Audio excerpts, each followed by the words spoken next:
The live TV, सच सबसे आगे। नमस्कार, आप देख रहे हैं द लाइव टीवी। आपके साथ मैं हूं भुवन शर्मा। दोस्तों, बॉलीवुड के कलाकार, बीजेपी समर्थक या यूं कह लीजिए कि मोदी भक्तों में शुमार अनुपम खेर के एक ट्वीट से आज का मैं वीडियो शुरू करूंगा। ये ट्वीट हालांकि पुराना है, जिसमें उन्होंने लिखा कि नाराज ना होना कभी ये सोचकर कि काम मेरा और नाम किसी और का हो रहा है।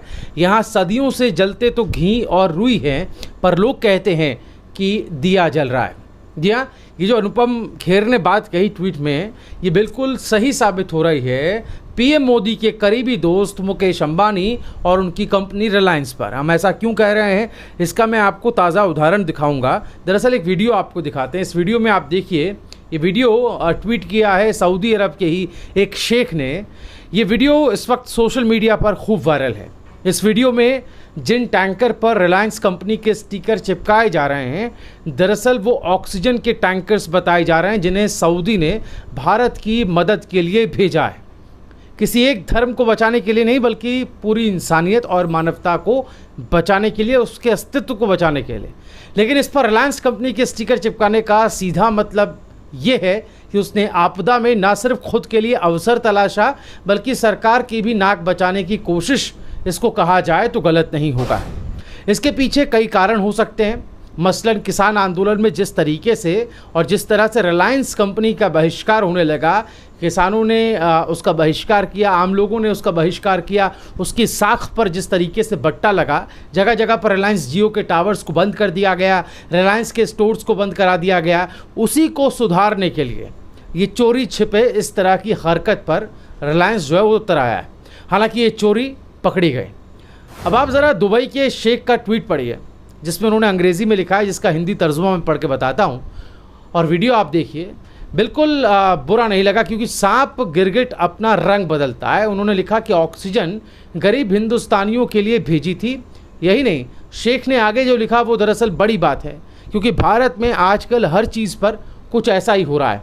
शेख ने लिखा कि आप भले ही ऑक्सीजन पर हिंदुत्व का निशान लगा ले, मगर हिंदुस्तानियों की किसी तरह आप जान बचा लो। दरअसल ये वीडियो सोशल मीडिया पर अब खूब वायरल है। रिलायंस की इस हरकत को लेकर लोग तरह तरह की बातें लिख रहे हैं। ट्विटर पर एक यूज़र है मोहम्मद सदाकत, जिन्होंने नरेंद्र मोदी को टैग करके लिखा है कि सऊदी अरब से आए हुए ऑक्सीजन टैंकर पर रिलायंस का मार्का लगाया गया और कितना बिकेंगे हमारे प्रधानमंत्री महोदय।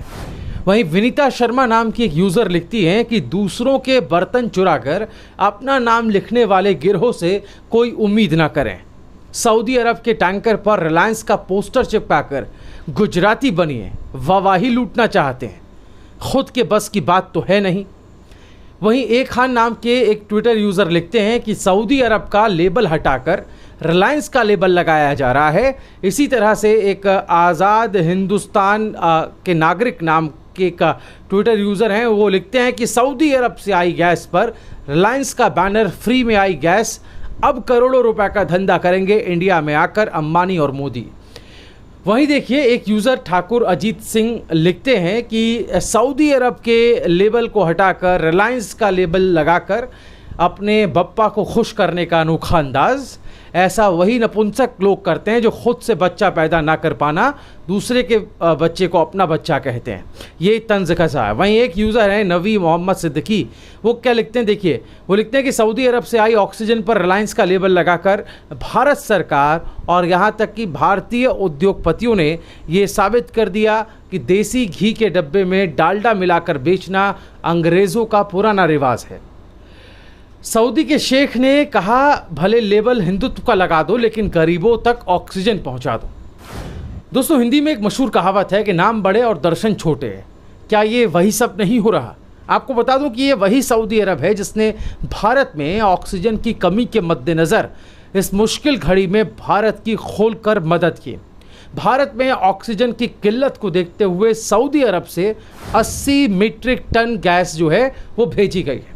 सिर्फ यही नहीं, यूएई ने दुबई में मौजूद विश्व की सबसे ऊंची इमारत के जरिए खास संदेश भी दिया। इस इमारत पर भारत के लिए तिरंगा झंडा दिखाया गया। उसके साथ स्टे स्ट्रॉन्ग इंडिया लिखकर कोरोना से मजबूती से लड़ने का भारत को संदेश भी दिया। उस वक्त संयुक्त अरब अमीरात में जो भारतीय दूतावास है उसने ये वीडियो ट्वीट किया था जो हम आपको इस वक्त दिखा रहे हैं, और यूएई की तरफ से शुभकामनाएं भेजी गई थी। भारतीय दूतावास ने ये वीडियो ट्विटर पर शेयर किया था। बहरहाल ये साफ है कि बनिस्बत दूसरे देशों के इस्लामिक मुल्कों ने भारत की मदद के लिए तुरंत हाथ बढ़ाए और दिल खोलकर मदद की पेशकश भी की और मदद आ भी रही।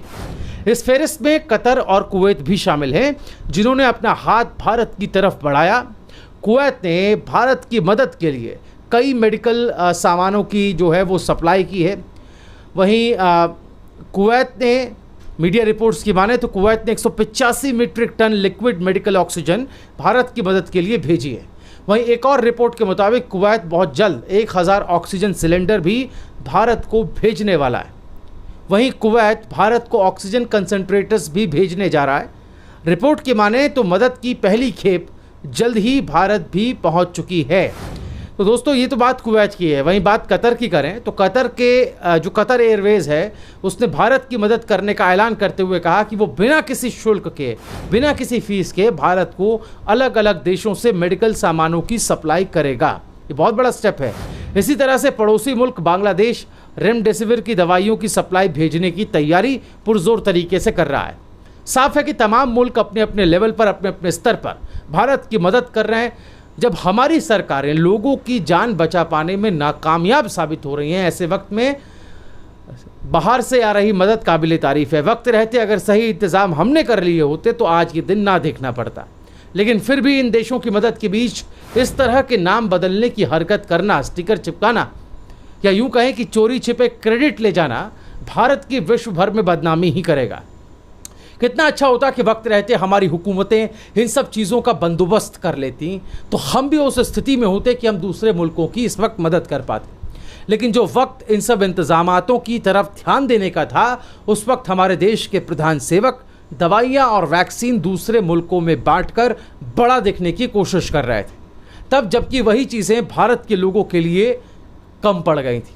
तो ये कहीं ना कहीं जग जाहिर हुआ, साफ हुआ कि अब जिस तरीके से जिन इस्लामिक देशों को लेकर भारत में और भारत की गोदी मीडिया में तरह तरह की बातें की जाती रही हैं, तरह तरह के इल्ज़ामात उठाए जाते रहे हैं, दुष्प्रचार और प्रोपेगेंडा किया जाता रहा है, अब वही इस्लामिक राष्ट्र, इस्लामिक देश जो हैं वो भारत की मदद के लिए सबसे पहले आगे आए हैं। ना सिर्फ आगे आए हैं बल्कि ये मदद जो है उसकी लगातार पेशकश जो है वो हो रही है, मदद पहुंच भी रही है।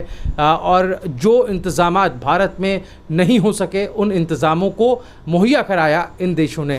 तो क्या ये बात काबिल तारीफ़ नहीं है? और इन सब के बीच अगर हम उनकी मदद में भी क्रेडिट लेने की कोशिश करने लगेंगे तो क्या ये भारत की इमेज को अंतर्राष्ट्रीय स्तर पर बदनाम नहीं करेगा? क्या ये भारत की इमेज को ख़राब नहीं करेगा? आप एक तरफ कहते हैं कि हम विश्व गुरु बन रहे हैं, दूसरी तरफ क्या इस तरह की हरकतों से हम अपने आप को विश्व गुरु बना पाएंगे? ये अपने आप में एक बड़ा सबूत है, एक बड़ी बात है। आपकी राय क्या है? आप कमेंट में हमें ज़रूर बताएं। द लाइव टीवी, सच सबसे आगे।